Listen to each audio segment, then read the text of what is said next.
আসসালামু আলাইকুম রহমতুল্লাহি ওবরাকাতু। আলহামদুলিল্লাহ, আশা করি আপনারা সকলেই ভালো আছেন। দিনী আলোচনা আপনাদের সবাইকে স্বাগতম। আমাদের এই দিনী আলোচনার আজকের বিষয়বস্তু হবে ইমানের শাখাগুলো নিয়ে ধারাবাহিক আলোচনা। তারই ধারাবাহিকতায় আমরা ইমানের 16 নম্বর শাখা তথা রজা অর্থাৎ আল্লাহ পাক রব্বুল আলমিনের রহমতের আশা করা এই সম্পর্কে আমরা জানতেছিলাম। এই সম্পর্কে আমি আপনাদের সামনে আলোচনা করতেছিলাম। তো আমরা জানতে গিয়ে জেনেছিলাম যে আল্লাহ পাক রব্বুল আলমিন তিনি দয়া করাটা তার উপরে কর্তব্য হিসেবে স্থির করে নিয়েছেন। মানুষকে তিনি দয়া করতে ভালোবাসেন, এটা তার জন্য তিনি কর্তব্য হিসাবে স্থির করে নিয়েছেন। এই জন্য আমাদেরকে সব সময় আল্লাহ পাক রব্বুল আলমিনের রহমত চাওয়া এবং আল্লাহ পাক রব্বুল আলমিনের রহমতের আশা করা, তার রহমত থেকে নৈরাশ না হওয়া। কেননা আল্লাহ পাক রব্বুল আলমিন নিজেই আমাদেরকে বলতেছেন, আল্লাহ পাক রব্বুল আলামিন বলেন, হে মানুষ, কুল ইয়া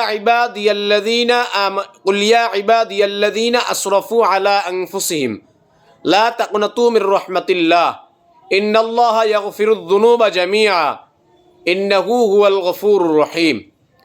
আল্লাহ পাক রব্বুল আলামিন নিজেই বলতেছেন যে কুল ইয়া ইবাদিয়াল্লাযীনা আসরাফু আলা আনফুসিহিম, হে নবী আপনি বলে দেন আমার বান্দাদের মধ্য থেকে যারা নিজেদের উপরে বাড়াবাড়ি করে ফেলেছে, লা তাকনাতু মির রাহমাতিল্লাহ, আপনি তাদেরকে বলে দেন যে তোমরা আল্লাহ পাক রব্বুল আলামিনের রহমত থেকে নৈরাশ হও না, আল্লাহ পাক রব্বুল আলামিনের রহমতের আশা ছেড়ে দিও না, আল্লাহ তাআলার থেকে বিচ্ছিন্ন হও না।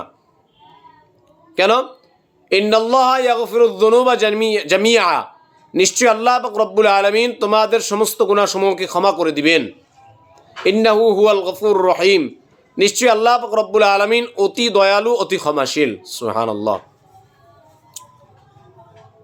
এই আয়াতের মধ্যে আল্লাহ পাক রব্বুল আলামিন তিনি রাসূলুল্লাহ সাল্লাল্লাহু আলাইহি ওয়াসাল্লামকে বললেন, হে নবী আপনি আমার বান্দাদেরকে জানায়া দেন যে আমার বান্দাদের মধ্যে থেকে যারা গুনাহ করতে করতে আসমান সম পরিমাণ, পাহাড় সম পরিমাণ, একদম সাগরের পানি যত আছে সমস্ত সাগরের পানি সম পরিমাণ যদি গুনাহ করে ফেলে, তাহলে তারা যেন আমার রহমত থেকে নৈরাশ না হয়ে যায়।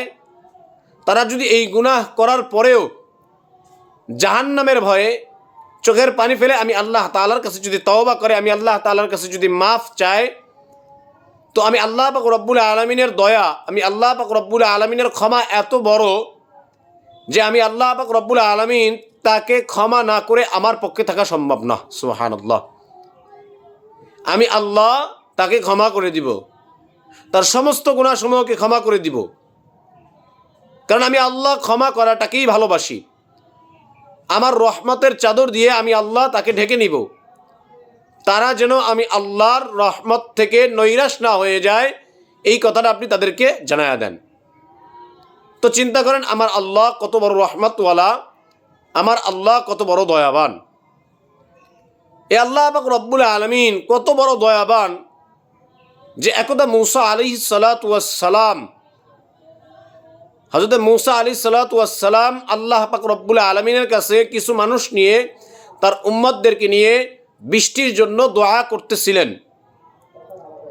তো আল্লাহ পাক রব্বুল আলামিন মূসা আলাইহিস সালাতু ওয়াস সালামকে বললেন, হে মূসা তোমার এই মজলিসের মধ্যে, যেই মজলিস নিয়ে আমি আল্লাহর কাছে দোয়া করতেছো, এই মজলিসের মধ্যে একটা জিনাকার আছে, এই জিনাকারকে যদি তুমি উঠায়া না দাও তাহলে আমি আল্লাহ তোমাদের এই দোয়াকে আমি আল্লাহ কবুল করব না। তো এই কথা পয়গম্বর মূসা আলাইহিস সালাতু ওয়াস সালাম যখন শুনলেন, পয়গম্বর মূসা আলাইহিস সালাম তিনি রাগান্বিত একজন নবী ছিলেন, তার রাগ সবচাইতে বেশি ছিল। তো মূসা আলাইহিস সালাতু ওয়াস সালাম বলে ফেললেন যে এই মজলিসের মধ্যে জিনাকারকে, ওই জিনাকার তুমি চলে যাও, তুমি যদি না যাও এই মজলিস থেকে তাহলে আমাদের দোয়া আল্লাহ তাআলা কবুল করবে না। আমি তোমাকে বলতেছি তুমি এই মজলিস থেকে চলে যাও, দুনিয়া ছেড়ে চলে যাও। আর যদি তুমি এই মজলিস থেকে না উঠো, এই মজলিস থেকে যদি চলে না যাও, তাহলে তোর ঠিকানা আমি আল্লাহ পাক রব্বুল আলামিনের কাছ থেকে নাম সহ জেনে তোকে কানে ধরায় উঠায় দেব। তো এই মূসা আলাইহিস সালাতু ওয়াস সালাম ওই মজলিসের মধ্যে যারা ছিল তাদেরকে এভাবে ধমক দিলেন যাতে করে জিনাকার ওই মজলিস থেকে উঠে যায়, আল্লাহ পাক রব্বুল আলামিন দোয়া কবুল করেন। তো এখন এই জিনাকার ব্যক্তি মূসা আলাইহিস সালাতু ওয়াস সালামের এই ঘোষণা শুনে তিনি ভয় পেয়ে গেলেন, কেননা মুসা আলাইহিস সালাতু ওয়াস সালাম তিনি আল্লাহ পাক রব্বুল আলামিনের প্রেরিত রাসূল। তিনি যদি আল্লাহ তাআলার কাছে ওই জিনাকারের নাম জানতে চান তাহলে বংশ পরিচয় সহ আল্লাহ তাআলা নাম জানায়া দিবেন। তো এই জন্য জিনাকারের অন্তরের মধ্যে ভয় ঢুকে গেল, তিনি না পারতেছেন ওই মজলিস থেকে উঠে যেতে, না পারতেছেন কানতে।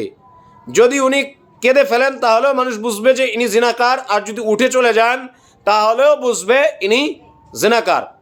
এখন ওই ব্যক্তি জিনাকার ব্যক্তি বিপদে পড়ে অন্তরের চোখ দিয়ে আল্লাহ পাক রব্বুল আলামিনের কাছে কান্নাকাটি শুরু করলেন।